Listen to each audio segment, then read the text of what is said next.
ቤኒ በርግጥ የእግዚአብሔርን ኃይል በሕይወቴ መለማመድ እፈልጋለሁ። ነገር ግን እንዴት ወደዚህ ሕይወት ውስጥ መግባት እንደምችል አላውቅም። እግዚአብሔርን እንደምወደው እሱም እንደሚወደኝ ባውቅም ጥማቴ ግን ጠለቅ ያለ ግንኙነት ከእግዚአብሔር ጋር እንዲኖረኝ ነው። ስለሱ ብቻ ሳይሆን እሱን ራሱን ማወቅም እፈልጋለሁ። በቋሚነት በሱ ኃይል ውስጥ ጠልቄ ገብቼ መኖር እፈልጋለሁ በማለት ከሚጠይቁኝ ብዙ ሰዎች ጎራ የምትመደብ ሰው ልትሆን ትችላለህ። እንዲህ አይነት ሰው ከሆንክ እርግጠኛ ሁን፣ መሻትህን አምላክህ ተመልክቷል፣ ከጥማትህም ሊያረካ ዝግጁ ነው። ከሁሉ አስቀድመ መረዳት ያለብህ እውነታ እግዚአብሔር ልጆቹ ሁሉ አልፎ ሳይሆን በየዕለቱ በመገኘት ውስጥ እንዲኖሩና እንዲለማመዱት ይፈልጋል። መገኘቱን ብቻ ሳይሆን ኃይሉንና ጥልቅ የመንፈስ ግንኙነት ልምምድ እንዲኖርህም ይናፍቃል። ይሁን እንጂ መገኘቱን እስካልተለማመድከው ድረስ የእግዚአብሔርን ቅባት ኃይል ልታውቀው አትችልም። ሕይወቶ በሰማያዊ ረሃብ እንዲሁም በእግዚአብሔር መገኘት እንዲሞላ ይፈልጋሉ? እንግዲያውስ ይህንን ቪዲዮ እስከ መጨረሻው ይከታተሉ። ብዙ ሰዎች የመንፈስ ቅዱስን ቅባት ትክክለኛ ትርጉምና ዓላማ አልተረዱትም። ለአጭር ጊዜ ብቻ ብልጭ ብሎ ስሜታችንንና አካላችንን ብቻ ነክቶ የሚሄድ አድርገው ያስቡታል። ይሄ አስተሳሰብ ግን ስህተት ነው። ይልቁንም የመንፈስ ቅዱስ ቅባት በሕይወትህ ሲገለጥ ግራ መጋባትና በድንግዝግዝ መመላለስ ያቆማል። ሕይወትህም በማያዳግም ሁኔታ ይቀየራል። ያ ጣፋጭ፣ አስደናቂ፣ ኃይለኛና እንደ ደራሽ ወንዝ የሆነው የመንፈስ ቅዱስ ቅባት ለመጀመሪያ ጊዜ ሕይወቴን ሲያገኘው የነበረኝን ስሜት መቼም ቢሆን የምዘነጋው አይደለም። በፍቅሩ ውስጥ ጠልቄና ፍቅሩን ለብሼ እንደነበር ነው የሚሰማኝ። የመገኘቱ ሙቀት ዙሪያዬን ከቦኝ ፍጹም ደህንነት ተሰምቶኝ ነበር። እሱ ውስጥ ዘልቄ ስገባም በዙሪያዬ የነበረው አካባቢዬ ደብዝዞ ትኩረቴ ሁሉ እሱ ላይ ብቻ ሆኖ ነበር። ማንነቱን በሚገባ ተረድቼ በፍቅሩና በቅርበቱ ተደንቄና በአጠቃላይ ሁኔታ ሁሉ ከአእምሮዬ በላይ ሆኖ ነበር። ውስጤ ጥልቅ ሰላም ተሞልቶ ከፍተኛ ፍንደቃ ውስጥ ነበርኩ። የመንፈስ ቅዱስን ቅባት ኃይል እየተለማመድከው ስትሄድ እግዚአብሔርን እኔ በገለጽኩትና በተለማመድኩበት መንገድ ልታውቀው ትችላለህ። በዛሬ ብቻ ሳትገደብ ነገም ሁልጊዜም ያንተው ይሆንልሃል። ለራስህ ሞተሃል። በእግዚአብሔር ፍጹም መገኘት ውስጥ በሙላት መኖር የምትችለው ራስህን ክደህ ፍጹም ባዶ ሆነ ስትገኝ ነው። ይህ ሲሆን ብቻ ነው በሐዋርያት ሥራ ምዕራፍ 1 ቁጥር 8 ላይ የተገለጸው የመንፈስ ቅዱስ ኃይል በሕይወትህ የሚፈጸመው። ይህን ቃል ወደፊት ባሉት ምዕራፎች ውስጥ አብራራዋለሁ። በመገኘት ውስጥ ጠልቀህ ስትገባ ኃይሉ ውስጥህን ሞልቶ መፍሰስ ይጀምራል። በዚህ መጽሐፍ ውስጥ በጣም አስፈሪና የማይቻል ስለሚመስለው ስለ ራስ መሞት ወይም ራስን መካድ እገልጽልሃለሁ። እንዴት ለመጀመሪያ ጊዜ ቅባቱን እንደተለማመድኩትና እንዴትስ አድርጎ ሕይወቴን እንደቀየረው እነግርሃለሁ። በሌሎች መጽሐፍቶቼ እንደገለጽኩት ቅባቱን ስቀበል ሁኔታዎች ሙሉ በሙሉ መቀየር ጀመሩ። ከዚያሽ ቀን ጀምሮ ከእግዚአብሔር መንፈስ ጋር ያለኝ ግንኙነት በአንድ ጊዜ ወደ ጥልቅ ደረጃ ተሸጋገረ። የኑሮዬና የቀን ተቀን ውሎዬ ዋናው አካል ሆነ። ሁልጊዜ ማለዳ በሕይወቴ እንዲገለጥና ቀኑን ሙሉ አብሬው ማዋል እችል ዘንድ እንዲረዳኝ ሳልጠይቀው ከቤቴ አልወጣም። መንፈስ ቅዱስ በእያንዳንዱ የሕይወትህ ክፍሎች ውስጥ መግባት እንደሚፈልግ መረዳት ይገባሃል። የሕይወትህን ክፍሎች መንፈሳዊና ምድራዊ ብሎ ከፋፍሎ የሚለይ ሳይሆን በአጠቃላይ ያንተ የሆነው ሁሉ ይመለከተዋል።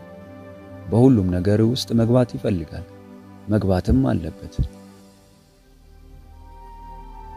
በዚህ መጽሐፍ የመጀመሪያ ክፍሎች ውስጥ ብዙ ሰዎች በአግባቡ ስላልተረዱት ነገር ግን በማንነቱ እግዚአብሔር ስለሆነው ስለ መንፈስ ቅዱስ እነግርሃለሁ። ብዙዎች ከሱ ጋር ከመነጋገርና ለደቂቃ እንኳን በማያቋርጥ አብሮነት ውስጥ ከመኖር ይልቅ መኖሩን እንኳን ዘንግተው በራሳቸው ሐሳብ ተጠምደው መኖር ይመርጣሉ። እንደነዚህ አይነት ሰዎች መለመንና መለማመጥ የሚያዘወትሩ ሲሆኑ መልሳቸውን ለመቀበል ግን በፍጹም ትዕግስት የላቸውም። ይህ ግን ትክክል አይደለም። መጽሐፍ ቅዱስ በያዕቆብ 4:8 ላይ ወደ እግዚአብሔር ቅረቡ እርሱም ወደ እናንተ ይቀርባል በማለት ከሱ ጋር ቅርበት እንዲኖረን ያበረታታናል። ወደ እሱ በጥልቀት የመቅረቢያው ሰዓትም አሁን ነው። መንፈስ ቅዱስ ሆይ እነሆ በፊትህ ነኝ፣ ወደ እኔ መጥተህ አብሬህ ልራመድ። አባቴ ለኔ ያዘጋጀውን መልካም በረከት ሁሉ እንድቀበል እርዳኝ። የምትናገረኝን መስማትና ማስተዋል እንድችልም አግዘኝ። መንፈስ ቅዱስ ሆይና ብዬ መናገር ስጀምር በህይወቴ ውስጥ ያለው ትርምስና ግራ መጋባት ይቆማል። ጨለማውም ጠፍቶ ብርሃን ይሆናል። ባዶው ልቤ በክብር ይሞላል። ጆሮዎቼም የአባቴን ድምፅ ለመስማት ይከፈታሉ። በመንፈስ ቅዱስ የመገኘት ሙላት ውስጥ እስካልሆንክ ድረስ የእግዚአብሔርን ድምፅ ልታገኘው አትችልም።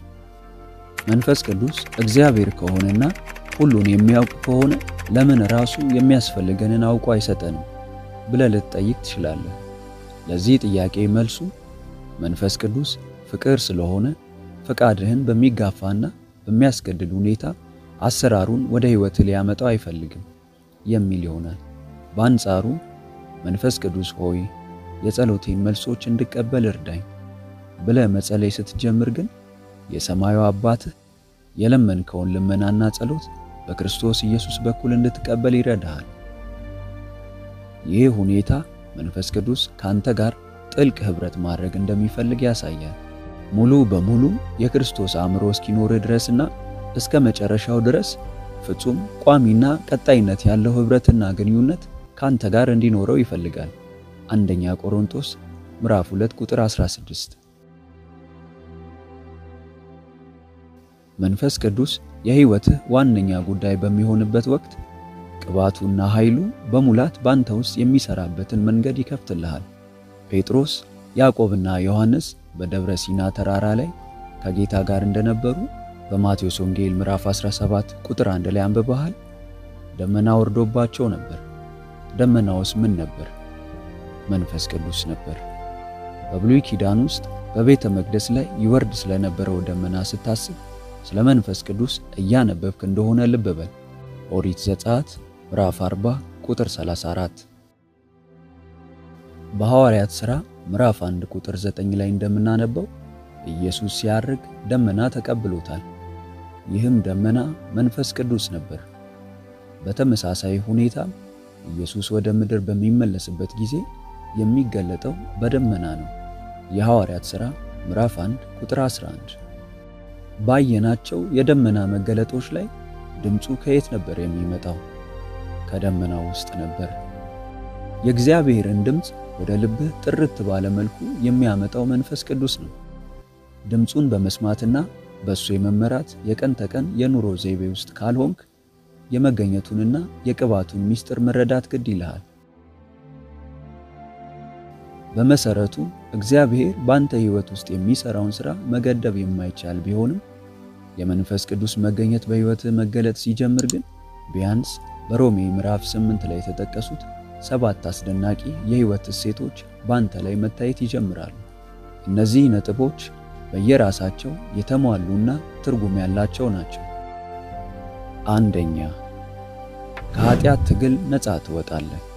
እንደ ብዙዎች ሁሉ አንተም ማሸነፍ አስቸግሮ ለዓመታት ሲያታግልህ የኖረ የኃጢአት አካሄድ ውስጥ ልትኖር ትችላለህ።